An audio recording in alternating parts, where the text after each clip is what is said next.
Hi friend, কেমন আছো? আমি তো খুব ভালো আছি। আশা করি তোমরাও অনেক অনেক ভালো আছো। আর আমি ভালো আছি বলেই দেখো আজকে একটা রেসিপি নিয়ে চলে এসেছি, যেটা হচ্ছে বিরিয়ানি। আমি কিভাবে বিরিয়ানি বানাই এবং কিভাবে কি করি সেটাই তোমাদের সঙ্গে চলো আজকে শেয়ার করব। তো প্রথমে নিয়ে নিয়েছি চিকেন, আর তাতে দিয়ে দিলাম লঙ্কা গুঁড়ো, আদা রসুনের পেস্ট, একটুখানি বিরিয়ানি মশলা, জিরে আর হচ্ছে ধনে গুঁড়ো, আর দিয়ে দিলাম একটুখানি হচ্ছে টক দই। তারপর সেটাকে কিন্তু ভালো করে ম্যারিনেশন করে রেখে দেব। মাংসটাই হচ্ছে ম্যারিনেশন করা মূল বিষয়। মাংসটা যদি ভালো করে ম্যারিনেশন করা হয় এবং রান্না করা হয় তাহলে কিন্তু বিরিয়ানি খেতে বেশি টেস্টি হয়। তো দেখো মাংসটা কিন্তু আমি ম্যারিনেশন করে ঢাকা দিয়ে ফ্রিজে রেখে দিলাম। আর এই দিকে পেঁয়াজ বেরেস্তা করব বলে পেঁয়াজগুলোকে কিন্তু রিং রিং শেপে কেটে নিয়েছি। আর এইখানে আমি সাদা তেল ব্যবহার করব, সাদা তেল, আর যখন সাজাবো তখন ঘি ব্যবহার করব। এখানে কিন্তু সর্ষের তেলের ব্যবহারটা করব না বিরিয়ানির ক্ষেত্রে। তো দেখো আমি পেঁয়াজের রিংগুলো, মানে পেঁয়াজ বেরেস্তা করব তাই সেই পেঁয়াজগুলোকে ভেজে নিচ্ছি। আর এই পেঁয়াজের রিংগুলো দেখো হাতে করে ছাড়িয়ে নিলে ভালো হতো, কিন্তু হাতে করে ছাড়ানো তো সম্ভব হয়নি, অতগুলো তাড়া ছিল, যার কারণে আমি ডাইরেক্ট কিন্তু তেলে দিয়ে দিয়েছি। আর একটু কষ্টই হলো খুন্তি দিয়ে নেড়ে নেড়ে ছাড়াতে। তো ভালো করে প্রথমে পেঁয়াজগুলোকে ভেজে নেব। এইটা কিন্তু উনুনে হলে মানে আগুনের হিটটা বেশি থাকে, খুব তাড়াতাড়ি ভালোভাবে কিন্তু পেঁয়াজ বেরেস্তাটা করা হয়। আর গ্যাসে হলে কি হয়, পেঁয়াজ বেরেস্তাটা হতে খুব টাইম লাগে, আর মানে প্রপারলি ভালোভাবে হয় না আমার যেটা মনে হয়। তো দেখো পেঁয়াজগুলোকে কিন্তু আমি ভেজে নিলাম।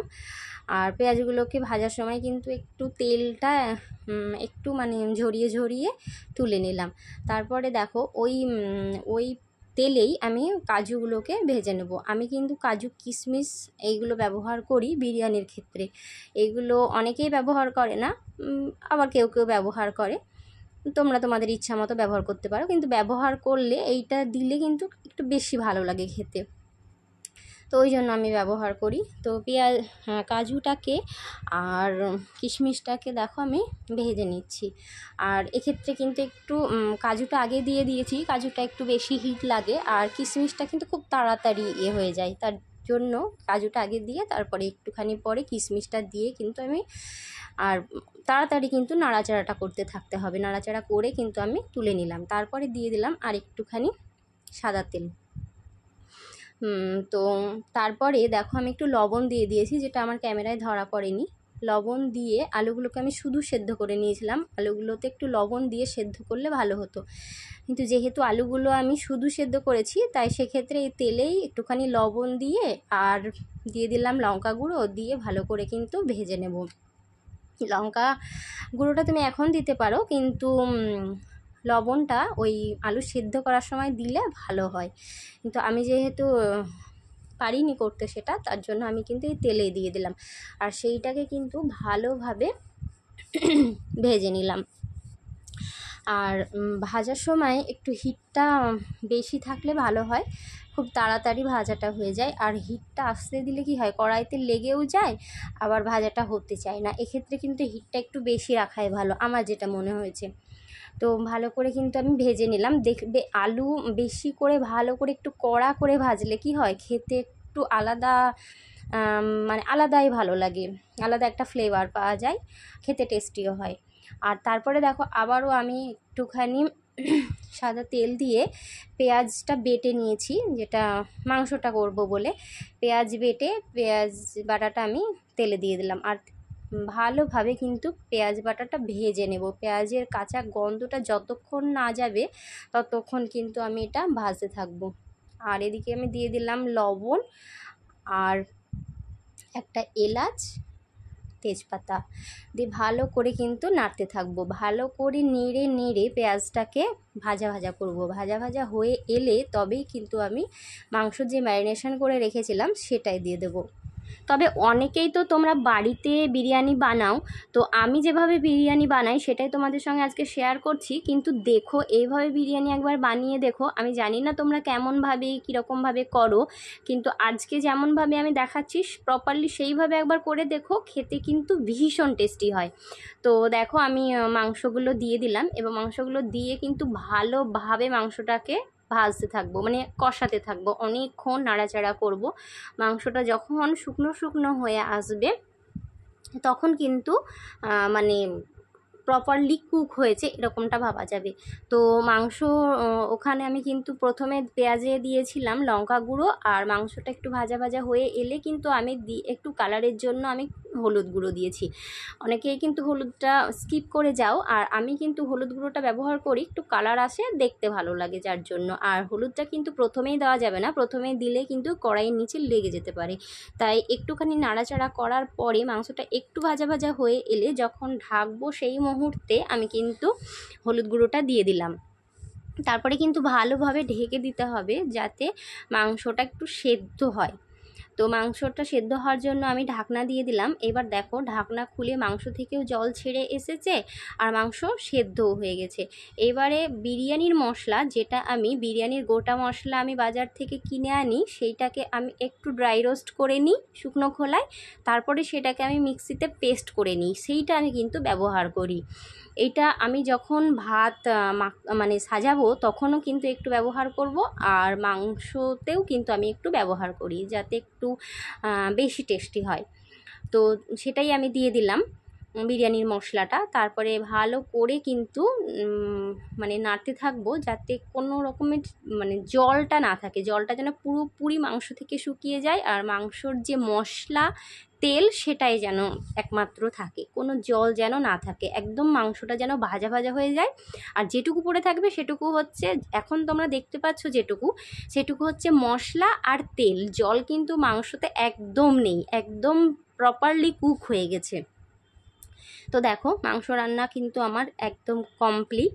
তারপরে দেখো মাংসটা নামিয়ে রাখার পর কিছুক্ষণ পরে দেখো মাংসের মানে চেহারাটা এবার তোমরা নিশ্চয়ই বুঝতে পারছো, যখন ফুটছিল তখন মনে হচ্ছিল জল আছে, কিন্তু না, ওটা জল নয়, ওটা হচ্ছে তেল, তেল আর মশলা। তো এইবারে এদিকে কিন্তু আমি ভাতটা করে রেখেছি, ভাতটা যেটা একটু শক্ত করেই ভাতটা নামাবো, তো নামিয়ে ভাতটা কিন্তু ফ্যান ঝরিয়ে রেখে দিয়েছি। আর এইবারে ফাইনালি কিন্তু হাঁড়িতে সাজানোর পালা। তলায় কিন্তু আমি প্রথমে ঘি দিয়ে দিলাম 2 চামচ, মানে দেশি ঘি, যেটা আমার মায়ের হাতের তৈরি দেশি ঘি, বাড়িতে তৈরি, সেটাকে দিয়ে দিলাম। তারপরে কিন্তু ভাত দিয়ে দিলাম, মানে লেয়ার করে করে সাজাবো। তারপরে যে পেঁয়াজ বেরেস্তা করে রেখেছিলাম, আর পেঁয়াজ বেরেস্তাতেই আমি কিন্তু কাজু কিশমিশটা তুলে রেখেছিলাম, ওটাই একসঙ্গে কিন্তু মিক্স করে আমি দিয়ে দেব। আর আমি কিন্তু এক্ষেত্রে 2টো লেয়ার করেছি, আমি মানে বুঝতে পেরেছি যে 2টো লেয়ার হবে, তো সেই মতো করেই কিন্তু আমি 2টো লেয়ার করার মতো করেই অর্ধেক পেঁয়াজ বেরেস্তা এখন দেব, আর একটা লেয়ার যখন হবে তখন সেইটুকু দিয়ে দেবো। সেইভাবে কিন্তু এটা নিজেকেই বুঝে নিতে হবে যে কতটুকু আমার ভাত আর কতটুকু আমার উপকরণ, সেইগুলো কিভাবে আমি করব, সাজাবো। তো অর্ধেকটা 2টো লেয়ার যেহেতু আমি করব, তাই অর্ধেকটা পেঁয়াজ বেরেস্তা আমি এখন দিয়ে দিলাম। আর এইটা যেটা দিচ্ছি তোমরা দেখছো হলুদ কালারের, সেইটা হলো গরম দুধে আমি কিছুটা ফুড কালার আর কিছুটা লবণ, একদম অল্প পরিমাণ লবণ, লবণটা কিন্তু বেশি নয়, দিয়ে সেইটা কিন্তু গুলে রেখেছি। আর সামান্য পরিমাণ 1 চামচ 2 চামচ মতো আমি কিন্তু চিনিও দিয়েছি, যেটা কিন্তু দিয়ে গুলে রেখে সেইটা কিন্তু আমি দিয়ে দিলাম কালার হওয়ার জন্য। আর হয়তো তোমরা বলবে কেউ কেউ যে চিনি কেন আমি দিয়েছি, চিনি আমি একটু ব্যবহার করি যাতে একটু খেতে আমার ভালো লাগে, এটা তোমরা নাও দিতে পারো, তোমরা তোমাদের ইচ্ছা মতো এটা ব্যবহার করতে পারো। তো তারপরে দেখো দিয়ে দিলাম আলুর পরে দিয়ে দিলাম চিকেনটা, আর তারপরে একটুখানি মিঠা আতরও দিয়ে দিয়েছি। আর অনেকেই কিন্তু গোলাপ জল, কেওড়া জল এগুলো ব্যবহার করো, আমি কিন্তু এগুলো করি না, আমার মানে এই ফ্লেভারগুলো ভালো লাগে না, তাই আমি করি না। তো সেইটা আমি স্কিপ করে যাই, আর আমি একটু মিঠা আতর দিয়ে দিয়েছি। আর মিঠা আতরটা দেখবে একদম সামান্য পরিমাণে দিতে হয়, বেশি দিলে কিন্তু আবার বেশি সেন্ট হয়ে যায়, তখন আর ভালো লাগে না। তারপরে আবার ভাত দিয়ে দিলাম, আর তারপরে যে অবশিষ্ট ছিল যে পেঁয়াজ বেরেস্তা, কাজু কিশমিশ, সেটা দিয়ে দিলাম। আবারও কিন্তু ঘি দিয়ে দিলাম উপর দিয়ে, এবার যেমনভাবে আগের মতো একটু বিরিয়ানি মশলা দিয়ে দেব, তারপরে আলু সাজিয়ে দেব, তারপরে চিকেন দেব, যেমনভাবে আগের লেয়ারটা আমি দিয়েছি সেইভাবেই কিন্তু এই লেয়ারটাও আমি দিতে থাকলাম। আর এইভাবে কিন্তু চামচের সাহায্যে যে আমি কালারটা দিচ্ছি, এতে কিন্তু মানে কিছুটা ভাত সাদা হয়ে থাকবে আর কিছুটা ভাত হয়তো কালারিং হবে, দেখতে ভালো লাগে। আর একদম পুরো ভাতটা যখন কালারিং হয় তখন ভালো লাগে না, অল্প অল্প। আর এমনিতেই তো তোমরা জানো যে কালার ব্যবহার করা শরীরের মানে কালার এগুলো খাওয়া তো আমাদের পক্ষে ক্ষতিকারকই। তো যতটা কম খাওয়া যায় এবং দেখতেও সুন্দর লাগে, খাবার কি হয় দেখতে সুন্দর হলেও সেটার প্রতি কিন্তু মানুষের খাওয়ার আগ্রহ চাহিদা বাড়ে, দেখতেও সুন্দর হওয়া চাই যে কোনো জিনিসই। তো তারপরে আমি কিন্তু আবারও মিঠা আতর দিয়ে দিলাম, মিঠা আতর ওই 2-3 ফোঁটা করে কিন্তু ওই লেয়ারেও দিয়েছি, এই লেয়ারেও দিলাম। আর তারপরে তো চিকেনটা দিয়ে দিচ্ছি, আর চিকেনের যে মশলা তেল সেগুলোও কিন্তু আমি চারি সাইডে কিন্তু ভালোভাবে দিয়ে দিচ্ছি। আর ফাইনালি আবারও কিছুটা ভাত ছিল, সেই ভাতটা কিন্তু দিয়ে দিলাম।